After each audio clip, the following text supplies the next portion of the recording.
Ei, gente linda, tudo bem? Eu me chamo Múcia, sou astróloga e vim aqui conversar um pouquinho sobre o ciclo lunar escorpiano, que teve início no dia 13 de novembro de 2023 e que vai até o dia 12 de dezembro de 2023.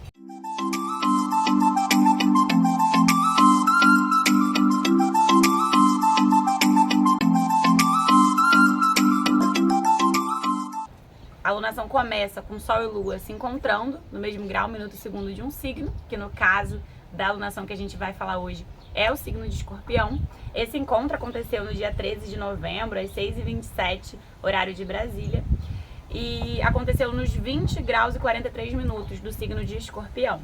Nesse ciclo lunar, a Lua percorre pelas 4 fases lunares: Lua nova, Lua crescente, Lua cheia e Lua minguante. Lembrando que o ciclo lunar começa na Lua nova, a Lua vai se afastando do Sol, um sorriso vai crescendo, né? Essa Lua vai ficando mais luminosa no céu, até chegar o momento do ápice do ciclo lunar, que acontece na Lua cheia, 2 semanas depois da Lua nova. Então a Lua começa novamente a abrandar, diminuir, até chegar ao quarto minguante, vai diminuindo até novamente a Lua encontrar o Sol, que dá início ao próximo ciclo lunar. O signo de Escorpião, ele então dá a tônica dos assuntos que a gente vai atravessar, trabalhar, da energia que vai estar no ar nesse ciclo lunar, nessas 4 semanas desse caminho lunar. E o signo de Escorpião, ele é um signo do elemento água. Ele é um signo associado à intensidade, como todos os signos de água. Eles têm a ver com essa coisa da sensibilidade muito expandida. Mas o signo de Escorpião, ele é de natureza fixa, diferente dos outros signos de água, que são Câncer e Peixes, que têm natureza cardial e natureza mutável. Os signos de natureza fixa são aqueles pelo qual o Sol transita quando a gente está se demorando ali numa estação, né? A gente não está nem no início já da estação, mas também ainda não vai mudar de estação ao longo dessa passagem do Sol. E isso traz essa natureza de teimosia, mas que também é de persistência, de resiliência desse signo. Quais são as palavras-chave de Escorpião para além disso? Profundidade, morte e renascimento, destruição e regeneração, transformação, transmutação, assuntos psíquicos, espirituais, místicos. Ir para o fundo do poço, né, também é escorpiano, assim como mistérios, segredos, ressentimento, desejo de controle, autoridades ou autoritarismo, vingança, manipulação, tabus também são assuntos da pauta escorpiana. Lidar com o poder, com o desejo, com a ambição, tesão, paixão, também são assuntos escorpianos. Então a gente teve Sol e Lua se encontrando nesse signo poderoso e intenso. Os dois se encontraram na casa 12, que é uma casa que também, assim como o signo, né, de Escorpião, é uma casa misteriosa, é uma casa em que a gente vai falar sobre aquilo que não é tão palpável, tão visível, é uma casa em que moram as questões mais subjetivas do campo psíquico, do campo espiritual, do campo kármico. É uma casa astrológica em que a gente vai falar sobre a diluição do eu, então a gente vai falar sobre o inconsciente coletivo, a gente vai falar sobre desejos, sobre vontades, sobre coisas que estão no ar. A gente vai falar de grandes instituições, a gente vai falar de grandes movimentos, mas que nem sempre isso está tudo tão óbvio, né, e tão escrachado pra gente enxergar.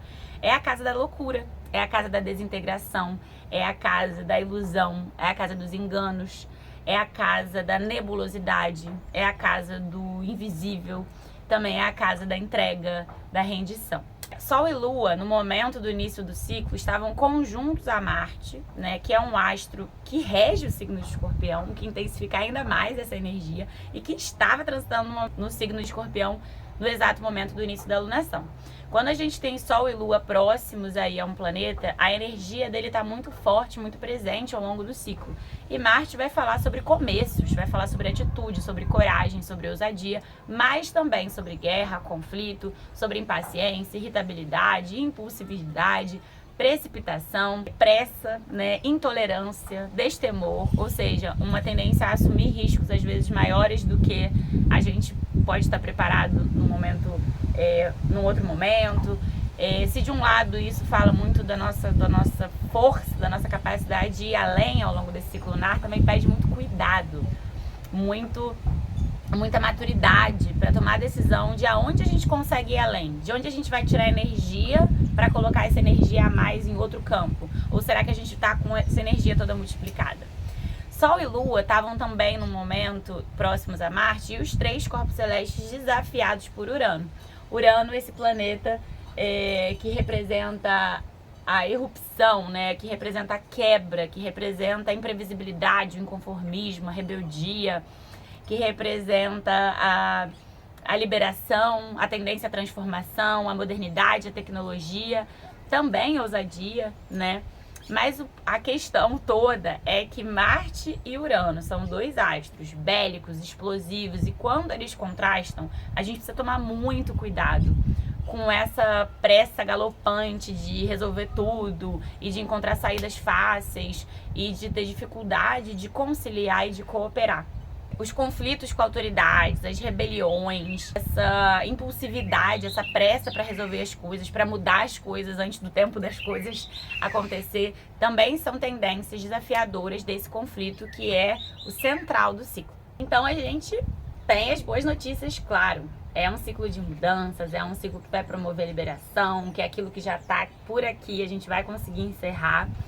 É um ciclo muito voltado, né, para esse tipo de processo, de algo tem que ir para que algo comece, de algo se deteriorar, se mostrar já apodrecendo e para que algo dali nasça, algo que talvez a gente não esteja enxergando ainda o que é, e que é o que eu acho que tem a ver com esse caráter nebuloso de casa 12, de signo de Escorpião.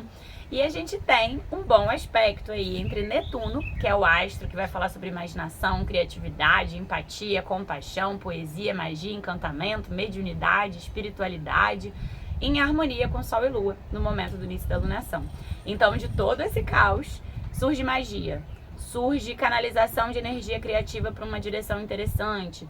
Então, pode ser um ciclo, aliás, digo isso com todas as letras, assim, é um ciclo em que é muito importante honrar a intuição, os chamados da espiritualidade, a nossa sensibilidade vai ser a nossa grande artimanha aí para vencer os desafios. Netuno também rege o silêncio, também rege as metáforas, né? Então, falar poeticamente, usar o lúdico para comunicar, entender quando é hora de ir num fluxo, como na direção da maré, sem ficar gastando energia demais, a gente aproveitar uma tendência, navegar numa direção mais interessante pra gente. Tudo isso aparece aí como oportunidade desse ciclo. É um ciclo que a gente tem um ascendente Sagitário, segundo o mapa do Brasil. Além disso, a gente tem o Mercúrio em Sagitário, que é o astro do intelecto, da comunicação, dos deslocamentos. É um signo, imagina, Mercúrio rege o signo de Gêmeos, que é o oposto complementar de Sagitário. Então, Mercúrio não tá muito lá confortável em Sagitário. Sagitário é um signo da elucubração, da empolgação, do entusiasmo, do querer abraçar o mundo, de ideias grandiosas, o que muitas vezes é muito bom, né? Ainda mais nesse clima aí tão nebuloso, tão obscurecido, tão com falta de clareza do que está por vir, né? Que é o clima escorpiano. Mas, ao mesmo tempo, cuidado com aquela mania exagerada de grandeza, com um olhar idealizado, ou então com um olhar moralista demais, porque isso pode colocar em apuros e a gente vai acabar mordendo a nossa própria língua. Cuidado com falar demais, com sinceridade demais, transparência demais. Sejamos um pouco mais cuidadosos e cuidadosos com a nossa tendência aí na comunicação, nos pensamentos. Cuidado com a pressa e precipitação, que foi o que a gente tem que captar muito forte aí desse Marte, desse Urano desafiados. Mas sim, é um ciclo que favorece muito o desenvolvimento de projetos, aprendizado, expansão de ideias, viagens ou planejamento de viagens. É um ciclo em que a chave dourada é a gente se abrir para as oportunidades de aprendizado, de troca, de intercâmbio, de convívio com o diferente, de sair da mesmice, de se livrar de conceitos fixos, ultrapassados, de ideias teimosas que a gente está agarrada e a gente está vendo que não funcionam. Mas cuidado mesmo com esses debates que nos levam só a desgaste psíquico, emocional, espiritual, afetivo, debates que não nos levam a lugar nenhum. A gente tem no cenário como um todo, né? A gente precisa lembrar muito que temos Saturno transitando ali pelo 0 grau do signo de Peixe. Saturno é um astro lento, fica 2 anos e meio em cada signo.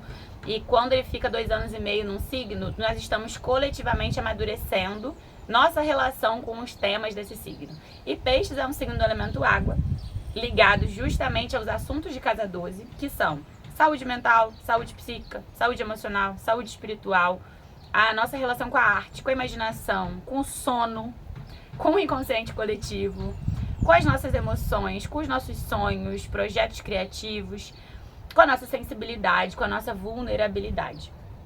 Coletivamente amadurecer essas temáticas é entender que saúde mental é um temática que tem que ser público, né? É um debate, uma temática que merece atenção como ponto de saúde pública. A arte, o ócio, a necessidade de repouso, um sono reparador, né? É entender que a saúde não é meramente seguir conceitos pré-fixados, que a saúde ela depende da interação não só do corpo físico, mas das nossas emoções, né?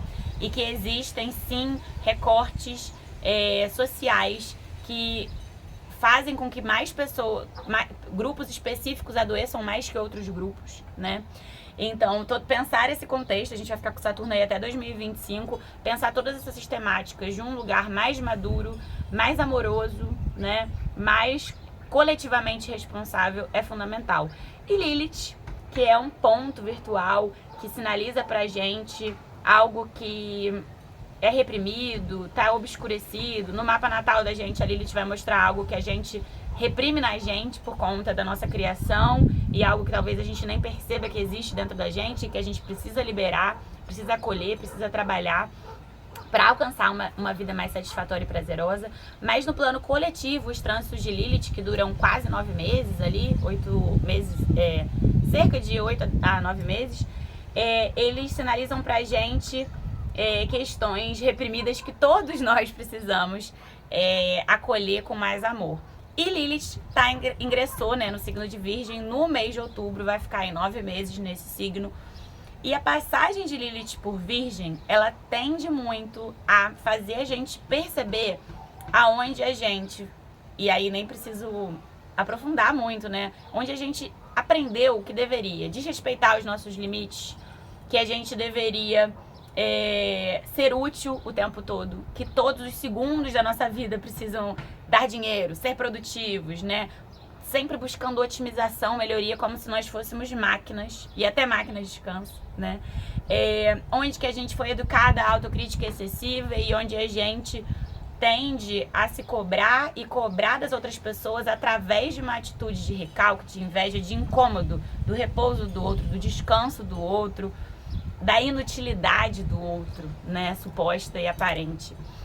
Então, acho que é bem importante, principalmente no campo aí de quem trabalha junto com outras pessoas, do convívio ali, a gente perceber de onde vem esse desejo de criticar o outro, de onde vem essa tendência, a gente também se sentir o tempo todo olhada, observada, julgada, criticada.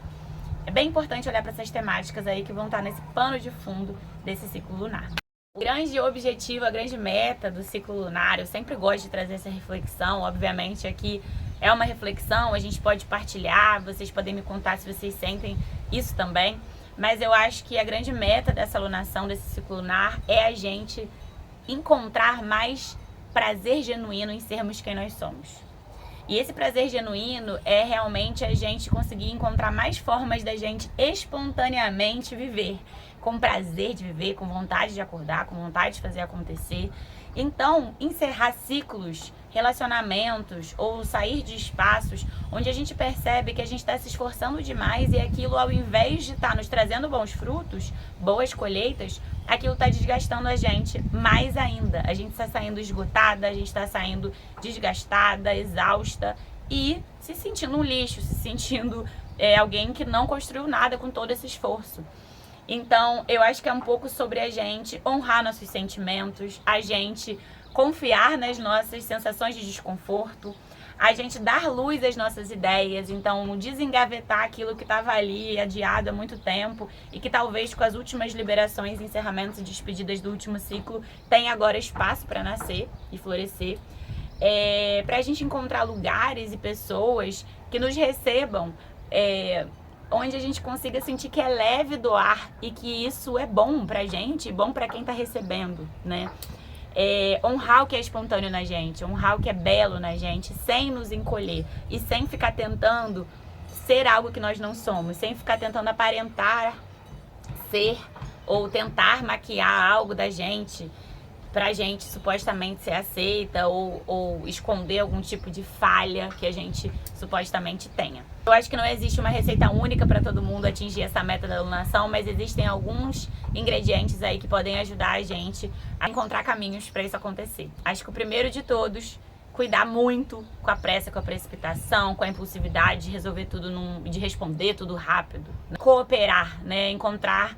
Não tô dizendo pra você dizer sim pra tudo que te pedem, mas perceber o que custa eu ceder aqui um pouquinho, né? E amanhã, será que eu também não vou precisar de ajuda? Aceitar ajuda também é bem importante.